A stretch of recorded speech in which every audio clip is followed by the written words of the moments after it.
Hello friends, welcome to science magnet. Attract the success, repel the failure.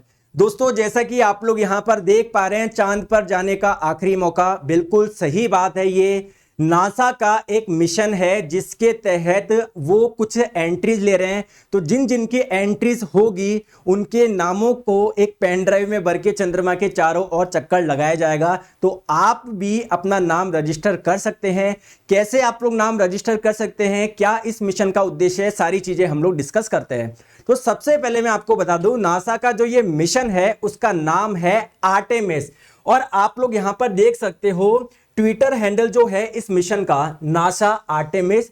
इन्होंने tweet करके भी आप लोगों को बुलाया है। क्या? We are getting for Artemis 1 and we want to take you with us. हम चाहते हैं आप भी हमारे साथ में आओ, तो इसके लिए आप लोग रजिस्टर कर लीजिए। अब दोस्तों, रजिस्टर कैसे करना है, सारी जानकारी मैं आप लोगों को बताता हूं। आप लोग ये एशिया नेट न्यूज पे भी देख सकते हो, इन्होंने भी ये न्यूज कवर करी है। इन्होंने क्या बोला है, अगर आप नासा के आर्टेमिस 1 मिशन से जुड़कर अपना नाम चांद पर भेजना चाहते हैं तो कुछ ही दिन बचे हैं। एक्चुअली में 2-3 दिन पहले का ये स्क्रीनशॉट है। तो नासा ने लोगों से उनका नाम फ्लैश ड्राइव में डालने के लिए इनवाइट किया है। अब ये फ्लैश ड्राइव क्या होती है, आप लोग सोचोगे फ्लैश ड्राइव को चमकने जैसा है क्या? नहीं।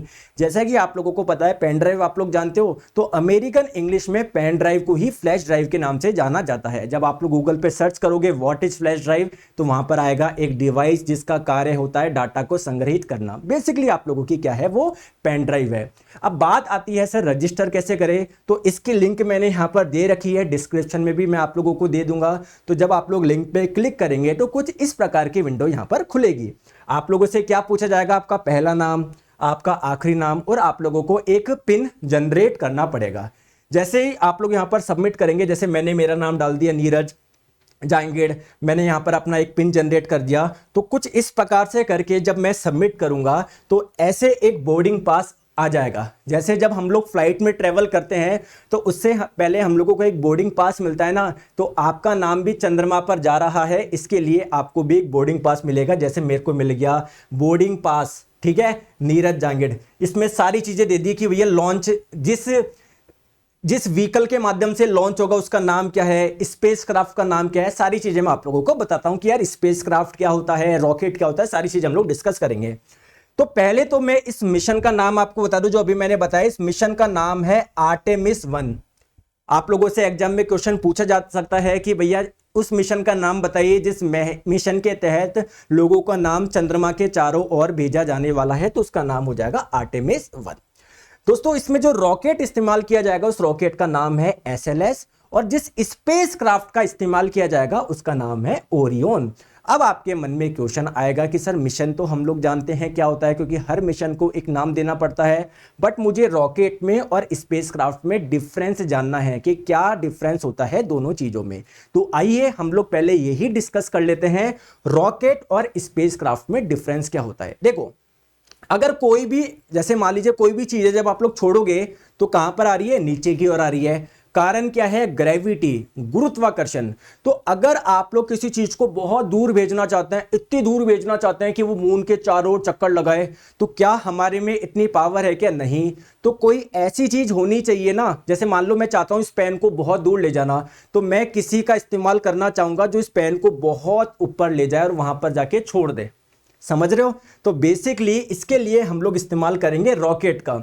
रॉकेट के अंदर होता है स्पेसक्राफ्ट, ठीक है। तो ये रॉकेट क्या है, जब आप लोगों का रॉकेट ऊपर जाएगा तो इससे स्पेसक्राफ्ट आपका अलग हो जाएगा। स्पेसक्राफ्ट कुछ ऐसा होता है, तो जिसके भी चारों चक्कर लगवाना है, चंद्रमा के चारों लगवाना है या पृथ्वी के चारों लगाना है, तो वो आपका चक्कर लगाएगा। बट इस स्पेसक्राफ्ट को यार ऊपर ले जाने के लिए आप लोगों को इस्तेमाल करना पड़ेगा रॉकेट का। कहानी क्लियर है? अब देखिए, यहां पर एक फिजिक्स का बहुत अच्छा क्वेश्चन पूछा जाता है कि जो रॉकेट का प्रोपल्शन होता है, प्रोपल्शन का मतलब क्या है, जैसे सिंपली आप लोग जब रॉकेट लॉन्च कर रहे हो तो रॉकेट किस प्रकार से गति करता है, यहां पर न्यूटन की गति का कौन सा नियम लगता है। ऐसे तो दोस्तों बहुत सारे नियम लग रहे हैं, टोटल 3 नियम है, दूसरा भी लग रहा है, तीसरा भी लग रहा है, बट यहां पर मैं आप लोगों को तीसरे नियम के बारे में एक जानकारी देना चाहूंगा। न्यूटन साहब का तीसरा नियम क्या था, एक्शन रिएक्शन लॉ। जिसे आप लोग हिंदी में क्रिया प्रतिक्रिया का नियम भी बोलते हैं।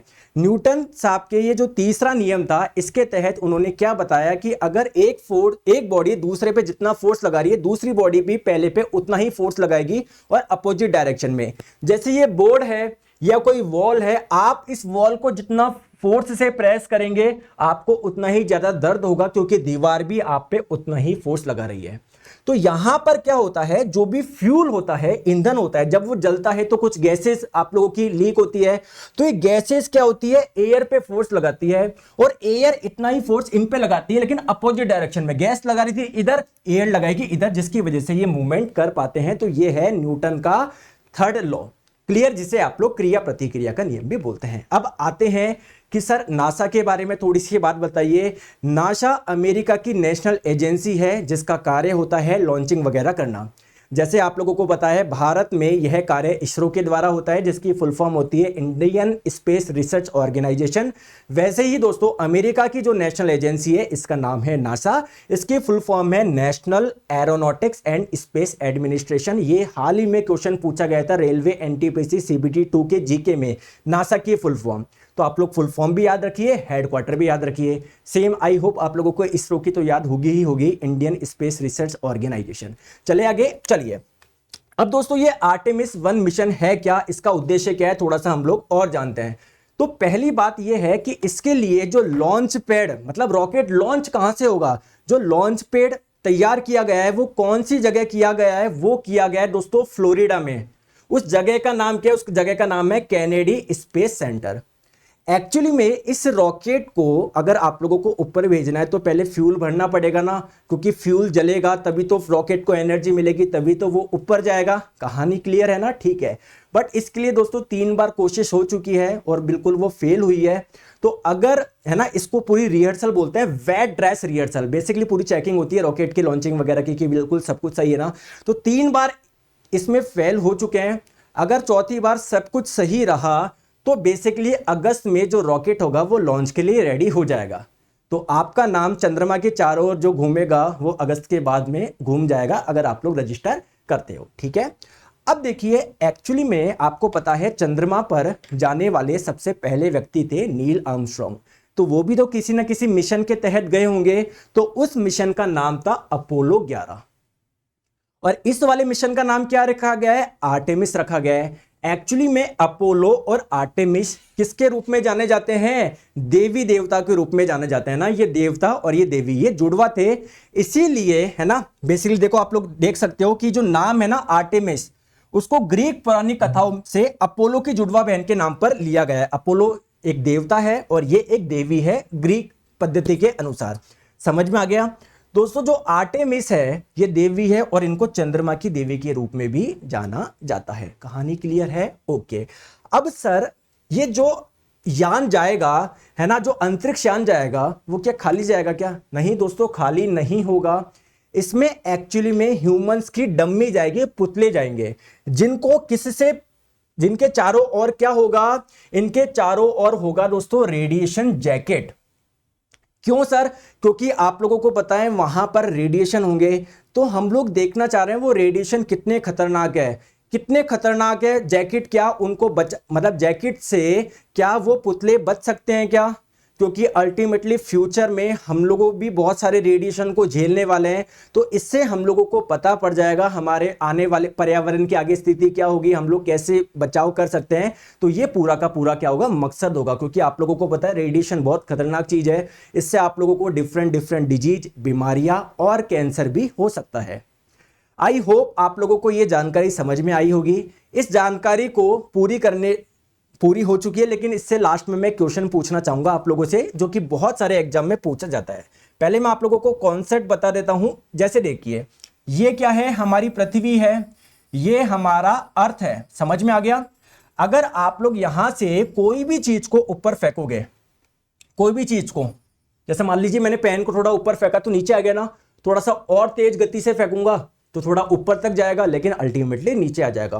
तो अगर मैं इसको इतने तेज वेग से, इतनी तेज वेलोसिटी से ऊपर की ओर फेंकूं कि कभी भी लौट के वो वापस नहीं आए, तो इसे हम लोग बोलते हैं एस्केप वेलोसिटी, यानी पलायन वेग। तो बस मेरा क्वेश्चन ये है कि अगर आप लोग चाहते हो किसी भी वस्तु को पृथ्वी से हमेशा के लिए ऊपर के लिए भेजना, तो उसके लिए पलायन वेग का मान क्या है? ये 4 ऑप्शन है, प्लीज आप लोग कमेंट सेक्शन में जरूर बताइएगा।